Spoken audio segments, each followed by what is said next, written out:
천재로 불린 영국의 한 대학생이 있었습니다. 명석한 두뇌를 가진 그를 많은 사람들이 부러워했습니다. 그런데 철저한 무신론자인 그는 신은 없다고 주장했습니다. 그러던 어느 날 그 청년이 불의의 사고로 두 눈을 잃었습니다. 청년은 절망 속에서 외쳤습니다. 하나님, 제게 왜 이런 시련을 주십니까? 청년은 갑자기 자기 삶에 들이닥친 이 비극적인 상황 속에서 마침내 하나님께 돌아왔습니다. 그리고 통한의 눈물을 흘리는 중에 문득 실명하기 전에 거리에서 보았던 시각장애인들을 떠올렸습니다. 그런 마음속으로 생각했습니다. 이제 내가 전 눈먼 사람들을 위해서 할 일이 무엇일까? 청년은 그때부터 시각장애인들을 위한 점자를 연구했습니다. 그리고 문 타이프를 개발했습니다. 이 사람이 바로 점자 성경을 편찬한 윌리엄 문이라는 청년입니다. 갑자기 그의 삶을 무너뜨릴 듯한 거친 광야의 자리에서 하나님을 만나고 변해된 삶의 이야기입니다. 광야의 고통은 삶의 불순물을 제거하는 인생의 용광로와도 같습니다. 광야의 시련은 자신의 어리석음을 벗어버리는 인생의 훈련장과도 같습니다. 그래서 우리는 인생의 광야에서 하나님을 만나게 되는 놀라운 경험을 하게 됩니다. 야곱이 그랬습니다. 그는 형을 속이고 아버지 이삭의 축복을 받았습니다. 그렇게 교활한 방법으로 축복을 받았지만 그의 삶이 그렇게 생각처럼 순탄치 않았습니다. 오히려 암울한 삶을 살게 되었습니다. 자신을 속인 동생을 죽이겠다고 길길이 뛰는 형 에서를 피해서 도망가야 했습니다. 그래서 야곱이 가야 할 길은 생각보다 막막했습니다. 그 당시 야곱이 살고 있던 브엘세바에서 그가 가야 할 밧담 아람까지는 약 600km나 되는 엄청나게 먼 길입니다. 더구나 광야를, 황량한 사막을 지나가야 하는 그러한 길입니다. 그러나 그는 선택의 여지가 없이 도망가기에 급급했습니다. 첫날 그렇게 졸동살동 간 거리가 한 100여 킬로 되는 지점에서 날이 어둡고 그는 그곳에서 누워 잠을 잘 수밖에 없었습니다. 그런데 그날 밤 그는 꿈을 꿉니다. 꿈속에서 하나님을 만납니다. 꿈속에서 하나님의 음성을 들었습니다. 그날 밤 하나님의 말씀을 들은 야곱은 그 절망의 자리에서 일어나 미래의 소망을 가지고 나갈 수가 있었습니다. 아무리 막막한 삶의 자리일지라도 하나님을 만나면 소망의 자리가 되는 줄로 믿습니다. 아무리 어찌할 바를 모르는 방황의 현장일지라도 하나님의 뜻에 붙들리면 다시 도전할 수 있는 새로운 출발점이 될 줄로 믿습니다. 자, 인생의 광야를 극복할 수 있는 이유가 무엇일까요? 오늘 여기 와 있는 케냐 지체들을 위해서 영어로는 좀 다르게 만들었습니다. How can you overcome the wilderness of your life? 인생의 광야에서 어떻게 극복할 수 있겠는가? 인생의 광야를 극복할 수 있는 이유 첫째는 계획하신 하나님을 신뢰하기 때문입니다. 계획하신 하나님을 신뢰하기 때문이다.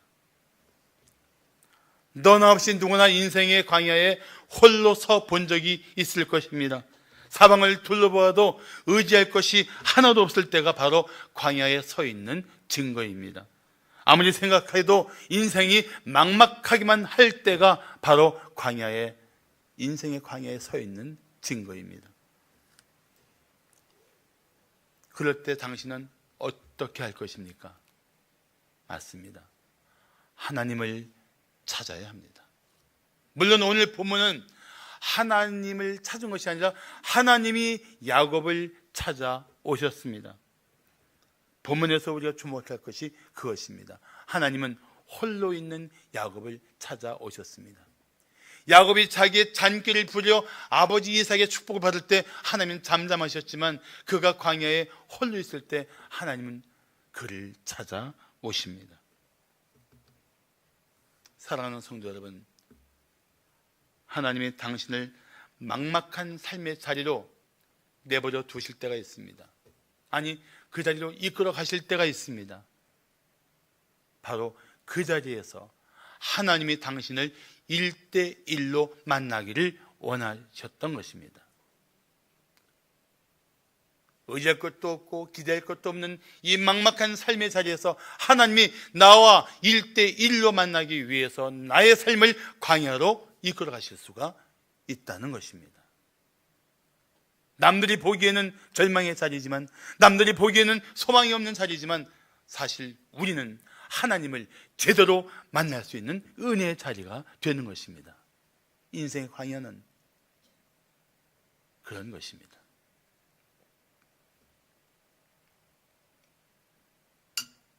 당신이 아무것도 할 수 없을 때가 바로 하나님이 일하실 때입니다.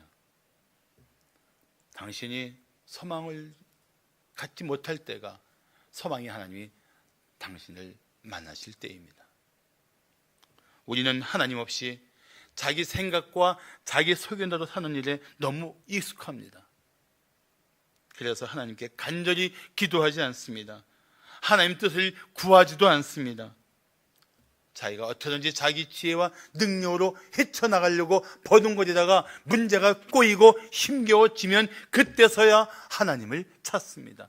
그때도 찾는 것이 은혜입니다. 그때라도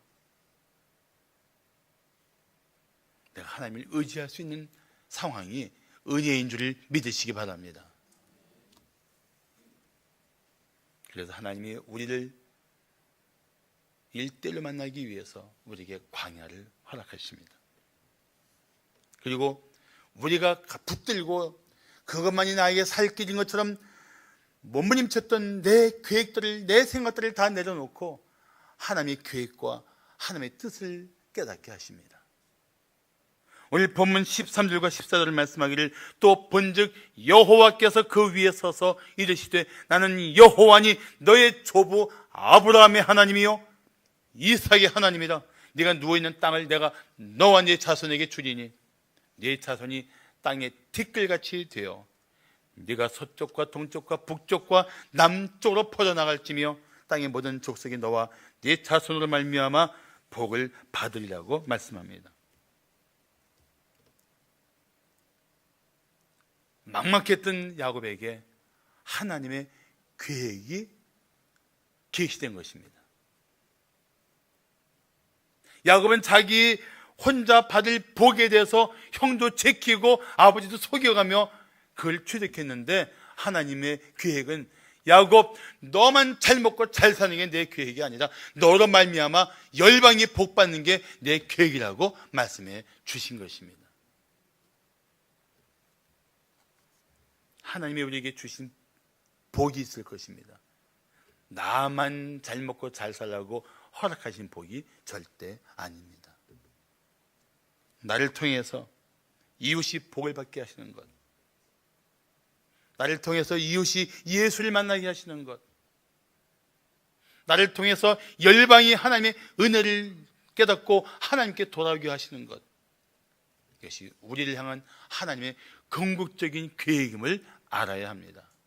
그렇지 않으면 자기의 육체의 욕심을 채우고 자기만을 위해 살려는 이 이기적이고 자기 중심적인 삶을 좀처럼 벗어날 수가 없습니다.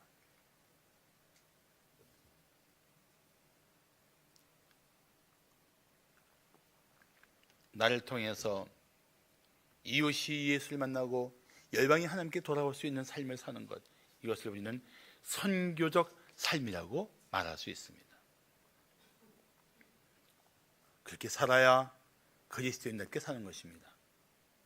이렇게 살기 위해 때로는 희생을 할 것입니다. 때로는 고난을 당할 것입니다. 그렇더라도 하나님의 계획이 이루어지는 삶을 선택하는 것이 최선의 선택인 줄 믿으시기 바랍니다. 그런 삶을 살게 하시려고 하나님은 때로 우리에게 광야를 허락하십니다. 그 광야에서 하나님을 만나야 합니다. 하나님의 뜻을 알아야 합니다. 하나님의 계획을 깨달아야 합니다. 그래야 광야를 극복하며 새로운 도전을 시작할 수가 있습니다. 광야에서 하나님을 만나기 원한다면, 광야에서 나를 향한 하나님의 뜻을 깨닫기를 원한다면, 무엇보다도 여러분 그 광야의 현장에서 하나님의 말씀을 간절히 사모해야 합니다. 무릎 꿇고 기도할 수 있어야 합니다. 그래야 하나님의 뜻을 알 수 있습니다. 말씀과 기도 없이는 하나님의 뜻을 알 수가 없습니다. 말씀과 기도 없이는 하나님의 음성을 들을 수도 없습니다. 야곱은 자신의 앞날이 어떻게 펼쳐질지 전혀 예측도 할 수 없었지만 그 밤에 하나님의 계획을 들었습니다. 그의 자손이 뒤길같이 되고 땅의 모든 족속이 그로 말미암아 복을 얻으리라는 말씀을 들었습니다. 당신이 인생의 광야를 극복하려면 하나님의 계획을 믿어야 합니다.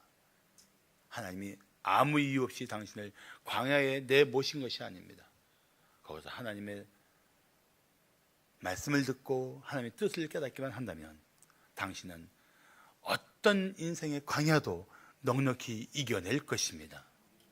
자, 인생의 광야를 극복할 수 있는 이유가 무엇일까요? 둘째, 동행하시는 하나님을 기대하기 때문입니다. 미국 올란도에서 목회하는 스티브 브라운 목사가 뉴욕으로 가는 비행기 안에서 겪었던 일입니다. 비행 도중에 갑자기 먹구름이 끼더니 천둥과 번개가 심하게 치기 시작했습니다. 비행기에 요동하자 브라운 목사는 겁을 먹고 앞에 포켓에 있는 안전 수칙을 뽑아서 읽기 시작했습니다. 그러다가 문득 반대쪽에 있는 어린아이 생각이 났습니다. 근데 그 아이는 그 폭풍과 몰아치는 중에도 엄마 품에 안겨서 장난치며 놀고 있었습니다. 위험할 텐데 안전벨트를 단단하게 매는 것이 좋지 않겠어? 라고 생각했을 정도였습니다. 그런데 갑자기 난기류를 만난 기체가 좌우로 날개짓을 하면서 막 요동치기 시작했습니다. 브라운 목사는 다시 그 아이가 걱정이 되어서 그 아이를 돌아보았습니다. 놀랍게도 그 아이가 어머니 품에 안겨서 아주 편안하게 잠들어 있었습니다. 그때 갑자기 브라운 목사에게 이런 생각이 들었습니다. 야, 하나님과 함께하는 삶이 바로 저런 모습일 거야. 하나님과 함께하는 삶이라면 어떤 상황에서도 저 아이처럼 평안할 수가 있을 텐데, 하나님 품에 안긴 자의 평안함, 함께 계시는 하나님을 의지하는 자의 그 마음의 깊은 평강을 그는 비행 내내 묵상하게 되었다고 합니다. 야곱은 그 광야에서 그 차가운 밤에 홀로 있었습니다. 때로 앞날이 더 막막해지는 이유가 있다면 내가 혼자 있다는 생각이 더 자신을 힘들게 할 것입니다. 나 혼자서 어떻게 헤쳐나갈 것인가? 나 혼자서 이 곤경을 어떻게 감당할 것인가? 나 혼자라는 생각이 우리 마음을 더 힘겹게 할 수가 있다는 것입니다. 그런데 야곱이 놀라운 하나님의 약속의 말씀을 듣습니다. 자, 15절을 보십시오. 내가 너와 함께 있어 내가 어디로 가든지 너를 지키며 너를 이끌어 이 땅으로 돌아오게 할지라 내가 내게 허락한 것을 다 이루기까지 너를 떠나지 아니하리라. 이 말씀을 보세요. 여기 네 가지 약속이 있어요. I am with you. 내가 함께 할 거야. I will watch you. 내가 너를 지켜줄 거야. I will bring you. 내가 너를 이끌어 줄 거야. 그리고 말씀합니다. I will not leave you. 내가 너를 떠나지 않을 거야.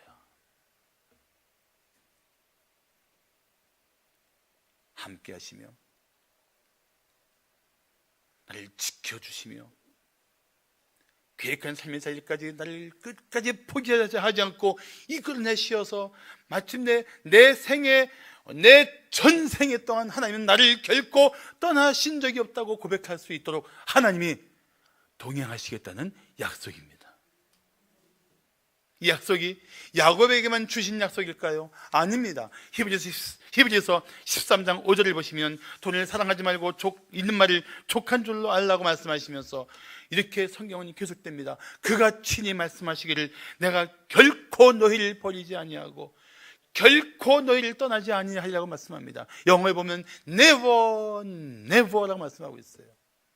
Never will I leave you. Never will I forsake you. 내가 너를 결코 버리지 않을 거야. 너를 결코 떠나지 않을 거야. 여러분 혼자라고 생각한 적 있어요? 아닙니다. 하나님은 당신을 결코 홀로 두신 적이 없습니다. 함께하고 계세요. 아프리카 선교사로 평생을 살았던 데이빗 리빙스턴 선교사가 가장 의지했던 말씀이 마태복음 28장 20절입니다. 볼지어다 내가 세상 끝날까지 너희와 항상 함께 있으리라. 어디를 가든지 어떤 상황이 있든지 함께 하시는 하나님, 어디든지 동행하시는 하나님, 그분만 의지한다면 인생의 광야를 이겨낼 수 있을 것입니다. 광야의 두려움을 이겨낼 수 있을 것입니다. 저늘었던 곳, 익숙했던 모든 삶의 자리를 떠날지라도 그곳에서 여전히 함께 하시는, 동행하시는 하나님 때문에 우리는 모든 것을 이겨낼 수 있을 것입니다. 나그네 길을 가는 것 같은 우리들과 함께 하시는 하나님, 지켜주시는 하나님, 결코 떠나지 않는 하나님만 의지한다면 우리는 마침내 승리의 노래를 부르게 될 것입니다. 당신이 광야에 있다고 생각하십니까? 동행하시는 하나님을 기대하십시오. 그 하나님과 사랑의 교제를 날마다 힘쓰십시오.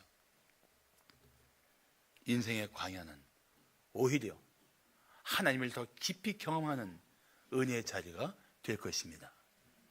마지막으로 인생의 광야를 극복할 수 있는 이유가 무엇일까요? 셋째, 임재하신 하나님을 경배하기 때문입니다. C.S. 루이스는 이런 말을 했습니다. 사탄이 가장 두려워하는 사람은 온 세상을 둘러봐도 하나님의 흔적이 보이지 않는데 여전히 하나님을 향해 뚜벅뚜벅 걸어가는 사람이다. 이 글을 읽으며 생각했습니다. 아니 어떻게 하나님의 흔적을 찾을 수 없는데 그렇게 여전히 하나님을 향하여 그렇게 올곧게 걸어갈 수 있을까? 대답을 찾는데 시간이 많이 걸리지 않았습니다. 저는 이렇게 생각했습니다. 그렇게 걸어갈 수 있는 사람은 하나님의 임재를 믿는 사람이기 때문일 것이다. 하나님의 임재. 보이느냐 보이지 않느냐 상관없이 하나님이 내가 있는 곳에 임하시고 계시다. 신학 용어로 무소부재 또는 편재라는 말이 있습니다. 하나님이 어디나 계신다는 것입니다. 다시 말하면 하나님이 계시지 않은 것이 없다는 뜻입니다. 더 엄밀하게 말한다면 하나님이 온 천지에 충만하시다는 뜻입니다. 온 천지에 충만하신 하나님. 오늘 본문 16절에서 잠이 깬 야곱이 이런 놀라운 고백을 합니다. 여호와께서 과연 여기 계시거늘 내가 알지 못하였도다. 그 밤에, 그 벌판에 혼자 있는 줄 알았던 그 막막했던 삶의 자리에 하나님이 계셨던 거예요. 하나님이 과연 여기 계시거늘 내가 알지 못하였도다. 아마 야곱은 그 순간에 그 자리에 하나님이 함께 하신다는 사실 앞에 감격했을 것입니다. 놀랐을 것입니다. 아마 전율했을 것입니다. 이 자리에 하나님이 함께 하시다니. 나 같은 인생이 나같이 부끄러운 삶으로 가득했던 사람의 그 막막한 삶의 자리에도 그 거룩하신 하나님, 그 영광이 충만하신 하나님이 여기에 함께 하셨다니 얼마나 놀랐겠어요. 안 놀랐을까요?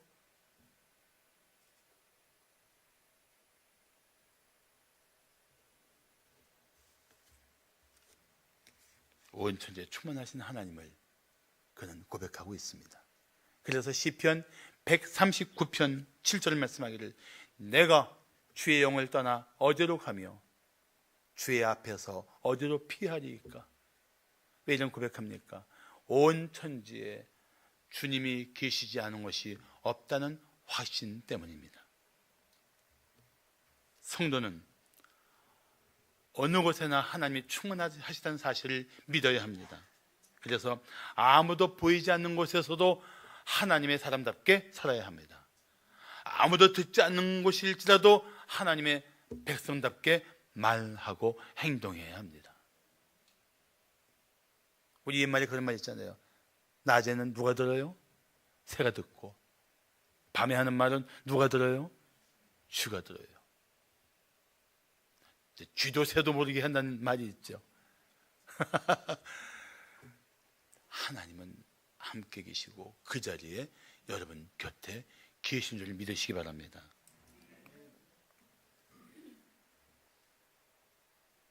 그래서 하나님의 임재를 깨달은 야곱은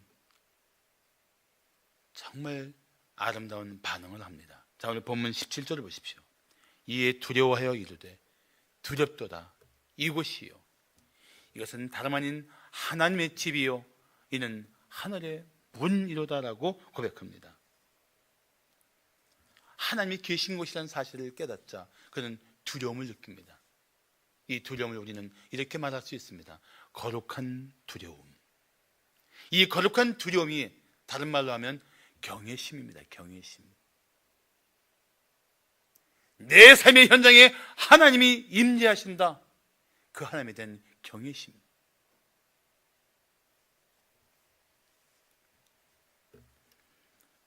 마음이 방자해지면 사람들은 하나님을 무시하고 삽니다. 하나님 없는 사람처럼 삽니다. 심지어 성도들조차도 하나님 두려운 줄 모르고 자기 멋대로 사는 경우가 있습니다. 그런 성도를 보면서 이런 생각이 들어요. 아니, 저 사람이 정말 하나님을 경외하는 사람이 맞아? 하나님을 경외한다면 어떻게 하나님에 대한 두려움 없이 저렇게 살 수가 있어? 그런 탄식이 나올 때가 있어요. 요셉이 보디발의 아내의 유혹을 날마다 받습니다. 시달리는 거예요. 그래도 이겨낼 수 있었던 결정적인 이유가 무엇입니까? 하나님을 두려워했습니다. 그 유혹의 자리에 계신 하나님, 그 유혹에 빠질 수 있는 그 은밀한 상황, 은밀한 장소에도 여전히 함께 하시는 하나님을 두려워할 줄 알았던 것입니다.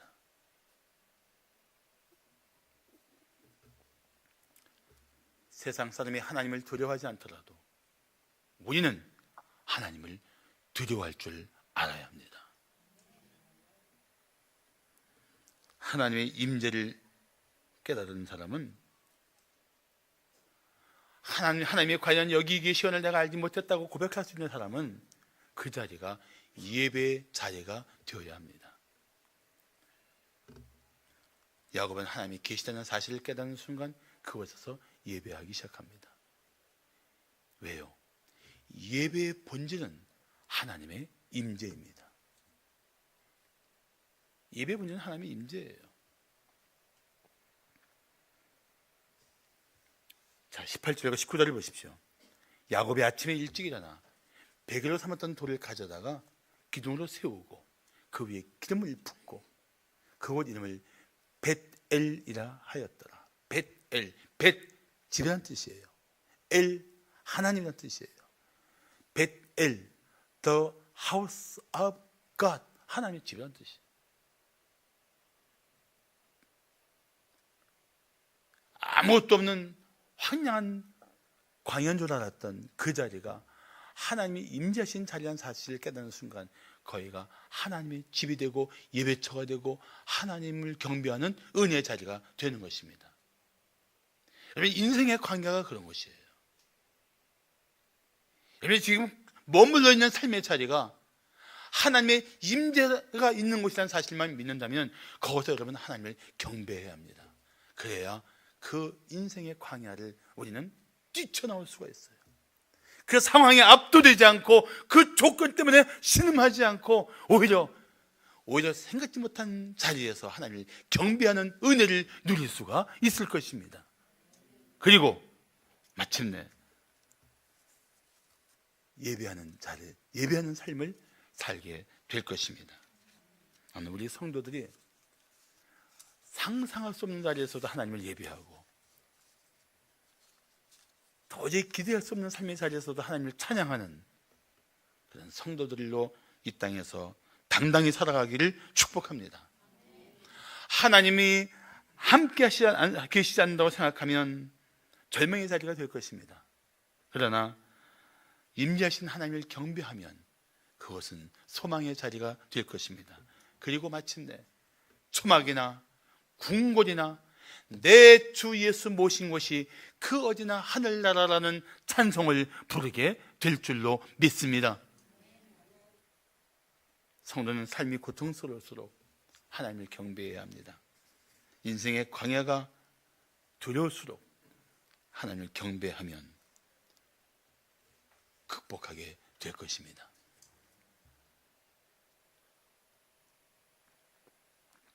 (1996년) 감독 제임스 카메론이 만든 유명한 영화가 있었습니다. 타이타닉이라는 영화입니다. 실제 호화역에 쓰인 타이타닉의 침몰을 배경으로 만든 영화인데 거기 나오는 두 남녀의 사랑의 이야기로 많은 사람들에게 감동을 주었던 영화입니다. 그런데 그 영화 속에 나오는 그 남녀 주인공은 허구입니다. 픽션이에요. 그렇지만 침몰하는 배 위에서 살기 위해 버둥거리는 사람들을 위해서 연주했던 악단의 이야기는 실화입니다. 그 악단의 지휘자는 월레스 하틀리라는 사람입니다. 그는 신실한 그리스도인이었습니다. 그가 악단을 데리고 그 배에 탄 목적 자체가 남달랐습니다. 전도하기 위해서 그 배를 탔던 겁니다. 그런데 월레스는 죽음을 목전에 두고 우왕좌왕하는 승객들에게 찬송가를 통해서 천국의 소망을 들려주고 싶었습니다. 그래서 서서히 차가운 바다로 침몰하는 그 배 위에서 살려고 몸부림치는 승객들에게 월레스는 이렇게 외쳤습니다. 여러분, 예수를 믿으십시오. 예수를 의지하십시오. 예수께 나오십시오. 예수만이 소망이십니다. 그리고 악단과 함께 그는 찬송을 연주하기 시작합니다. Near my God to thee, 내 주를 가까이 하게 함은 십자가 짐 같은 고생이나 내 일생 소원은 늘 찬송하면서 주께 더 나가기 원합니다. 천성에 가는 길 험하여도 생명길 되나니 은혜로다. 천사날 부르니 늘 찬송하면서 주께 더 나가기 원합니다. 놀랍게도 월레스 단장과 그 악단들은 그들로 살고 싶었겠지만 이 연주를 끝낼 때까지 자리를 지키며 이 찬송가를 연주했습니다. 그러면서 원래서는 계속 외쳤다고 합니다. 여러분, 예수님을 의지하세요. 예수님만이 소망이십니다.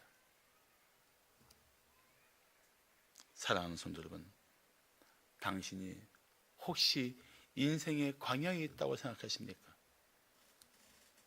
내일이 어떻게 될지 전혀 예측이 안 되는 상태에 있다고 생각하십니까? 아니면 홀로 던져진 것처럼 벌판에 그렇게 하염없이 낙심되는 상황 가운데 머물러 있다고 생각하십니까? 그렇다면 하나님을 바라보십시오. 당신에게 광야를 허락하신 하나님.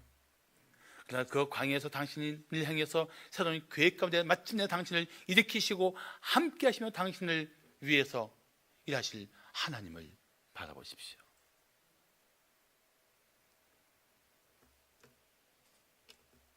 광야의 자리에서 서둘러 벗어나는 것이 중요한 것이 아닙니다.